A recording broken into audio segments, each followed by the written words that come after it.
breast cancer forward, and we just shut the place down. We had Christopher Williams live on stage for our breast cancer. He was nominated for 2014 Humanitarian Recipient Award. Christopher Williams, first and foremost, thank you. Thank you, coming in the building. Thank you. And just gracing us tonight with your presence for our breast cancer event. I did a little homework on you, and I checked on all your years of everything. And the number one thing what I did not know, that you the nephew to Ella Fitzgerald. Am I correct? Correct. Okay.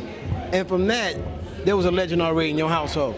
Yeah, we had good genes. Okay, so knowing that you came to this event, it was breast cancer, and we talked over the phone, we talked about, you know, the tragedies and people losing loved ones and all. When you got on that stage tonight, what did you take from the vibe of the people when you was on that stage? Well, that it definitely wasn't so much about my performance. I mean, good to be here and perform, and I think they had fun.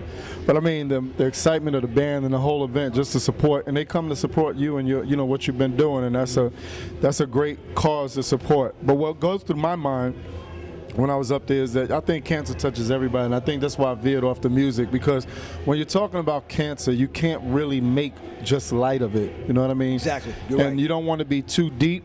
But at the same time, you have to understand that this thing has affected everybody.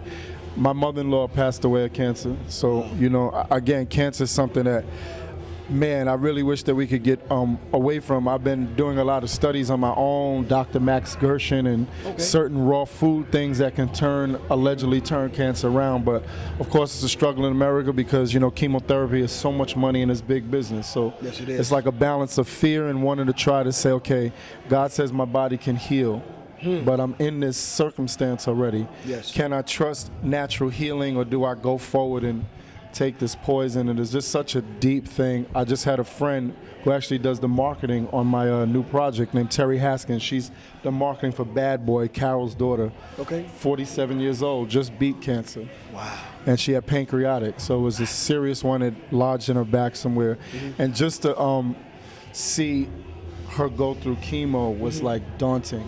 You know what I mean? Yeah. Oh, yeah. It wasn't even the fact of when it was happening. I think before it, when you realize what's about to happen, and it just you know, sharing your testimony with me sooner. I mean, you've been through it too. Yes, I have. And it's such a man. I don't care how big or strong you are. It's such a like, you feel like you are like a little child lost in the middle of the ocean, and you can't help this person that you really want to help. There's nothing that you can do but pray. You know, that concept that you come with, you're right. It's like you're hopeless. You want to reach out, you want to help, but then sometimes you use the right word, or sometimes you hold back and go and pray.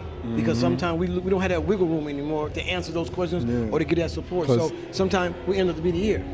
And sometimes maybe that's the best way. But, you know, seeing you on the stage tonight, yeah, fans were there and all, but to know that it was for a purpose. To know that we were able to contact ourselves in a vibe of people knowing that, hey, why are we really coming? Yes, Christopher Williams here, John Saxon, all the artists, but go get tested.